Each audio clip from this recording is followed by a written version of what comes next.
the Camp Hill Milton Keynes community, and Grub for Life.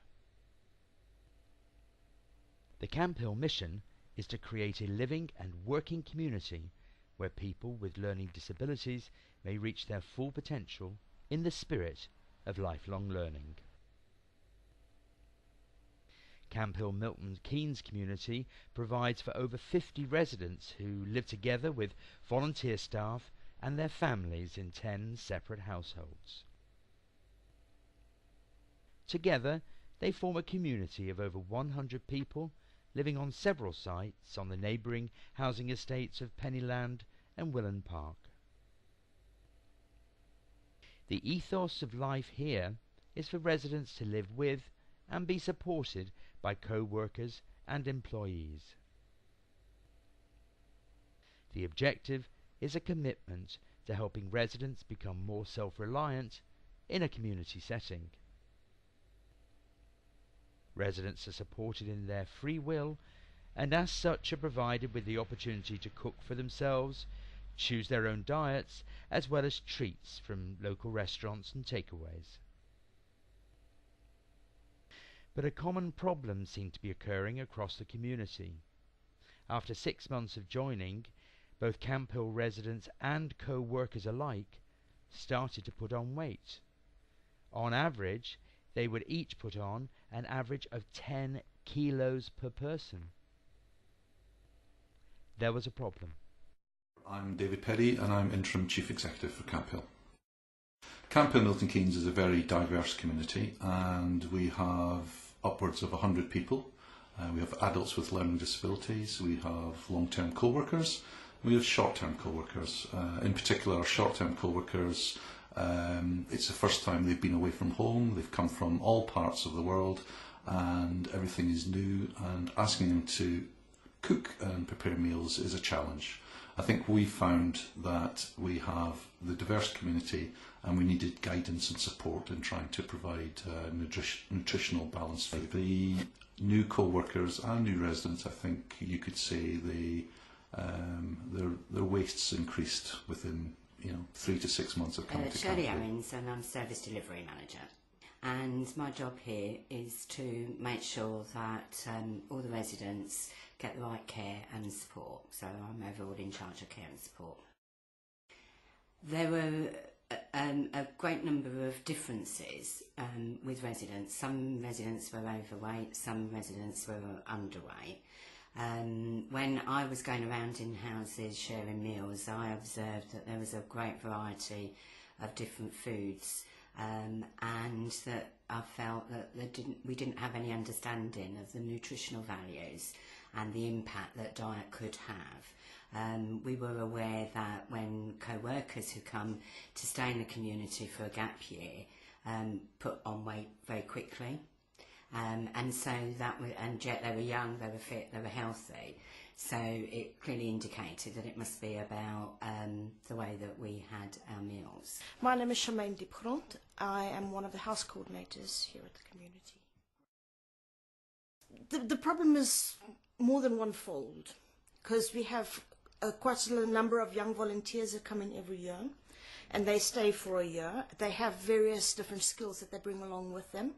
On the whole, I'd say they 17, 18, 19-year-olds that have just left home for the first time and have not had much experience around cooking. So for the majority of them, cooking a meal is their first experience.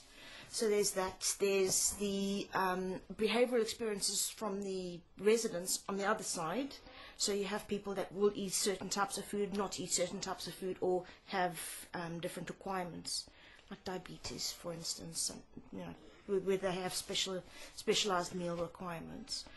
And then the other part is that it's generally quite large tables that you cook for. So it's not just a meal for 2 or 3 people, but it could be up to about 15 or 20 people that you have to cook for at the same time. We had some discussions in our care and support team, and the house coordinators recognised that there was a problem as well. So we did some research and contacted Grub for Life, and we're very impressed with them. we set up a very small working party, which was representative of members across the whole community. So I was involved with it, the Chief Exec was, so were house coordinators, we had co-workers, because we wanted to get their knowledge and experience, and we also wanted to know and understand from residents, because they each had different perspectives, and that really proved to be so informative. Camp Hill Milton Keynes realised they had a real problem. There was an urgent need to carry out an assessment of guidance, policies and practices across the community. We carried out a nutrition needs assessment, and this data provided a baseline from which new guidance, policies and practices could be developed and later evaluated. We needed to look at a number of factors: BMI of the residents, the food spend across the community, food wastage across the community, the skill mix of house coordinators, co-workers and the residents. We wanted to know what the residents' perception of food served in the houses was. Also, how often and what types of food they bought in restaurants. We also wanted to see the sorts of foods that they bought from local shops. It was important for us to understand the sorts of portion sizes that were served at meal times and what the general ambience and atmosphere of a meal in Camp Hill was like. We also knew that we would probably see some common practices, some good, some bad. These might be things like universally serving full cream milk or adding melted butter to vegetables, lots of cream with desserts or salad dressings all the time being served. And the very process of gathering the data really helped to build relationships between Grub for Life, the house coordinators, co-workers and the residents. The results were really illuminating. We were very lucky that we secured 50% funding towards the, not a cost, we see it as an investment, and we secured 50% from the big lottery fund. I would say that we are not unique. And if we're suffering the same problems and issues, then certainly other Camp Hills will have that problem. We just need to identify that we have a problem and get the guidance and support to address that. And we're no different. We're just a small microcosm of society. We're 100 people living and eating together, and we have the same problems as it was to outline with Grub for Life what the problems we felt we had, and they came in and they met with and did some filming around our experiences at all the meal times throughout the day. The factual information that they were able to produce for us confirmed our own concerns about the lack of knowledge that we had in providing nutritional, well-balanced meals for residents, but also for co-workers that were coming. The first thing to do was get everyone together to form the Camp Hill Nutritional Working Party. Now at Grub for Life, we're experts in food and nutrition, so we guided, we advised and we steered the working party. But we recognised that in Camp Hill the residents are unique. So we worked together with house coordinators, co-workers and of course the residents. This meant that Camp Hill Nutritional Working Party was unique. But we were working together, steered by common aims and objectives. And so the tasks were set to develop resources, procedures and practices to ensure that they were nutritionally sound, and of course to make sure that they could be practically implemented right across the community.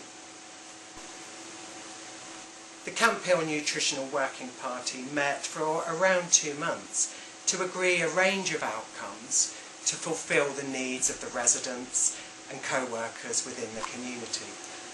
For the first time, the community had their nutrition policy, no longer leaving anyone in any doubt about the right thing to do.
First thing was a community menu planner and recipe book.